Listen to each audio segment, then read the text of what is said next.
hindi naman po nila tinatanggi na ginamit nila ang lisensyang yun. At yan po ay isang krimen.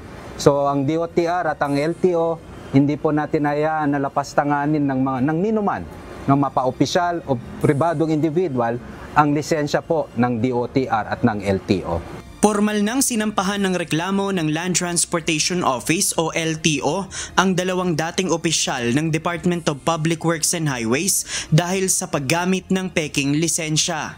Partikular sina former DPWH Bulacan District Engineer Henry Alcantara at former Assistant District Engineer Bryce Hernandez na mga miyembro ng tinaguriang BGC Boys o Bulacan Group of Contractors na umano'y sangkot sa mga anomalya sa flood control projects. Use of falsified documents o paglabag sa Article 172 ang kasong inihain sa kanila ng Land Transportation Office o LTO sa Parañaque Prosecutor's Office kanina. Pinangunahan ni Transportation Acting Secretary Giovanni Lopez at LTO Chief Assistant Secretary Vigor Mendoza II ang paghahain ng kaso.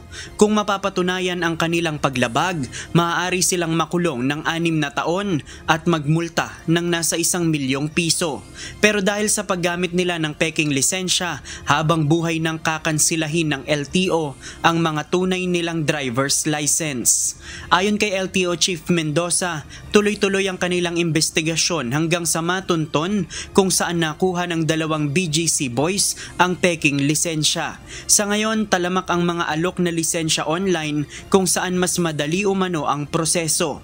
Hindi na kailangan ng driving test, hindi na magpapasa ng medical certificate, pero makakakuha agad ng lisensya. May online, yun ang nakikita natin ngayon. No? So ito, tuloy-tuloy lang investigasyon tungkol po dito. This is just a start. Pero ang instructions po sa amin, tuloy-tuloy investigasyon. Nagpadala na rin ang LTO ng sulat sa Okada na sinasabing pinanggalingan ng mga peking lisensya ni na Alcantara at Hernandez. Nabigyan sila ng ating kasulatan ng LTO, kailangan nila magpaliwanag. No? Base na rin sa pandinig sa Senado. No? Apparently and allegedly, nanggaling sa kanila mismo. There must be something wrong, either sa Okada management o sa mga tao nila. Sa mga susunod na araw, magsasampa rin ng reklamo ang LTO at DOTR sa iba pang miyembro ng BGC Boys kasama sina RJ Domasig at JP Mendoza na umano'y gumamit din ng peking lisensya. May paalala naman ang DOTR sa mga patuloy na tumatangkilik sa bentahan ng peking driver's license. Ito po ay magpapaalala sa taong bayan na talaga hindi ka pwede gumamit. Una, bawal ang peking license.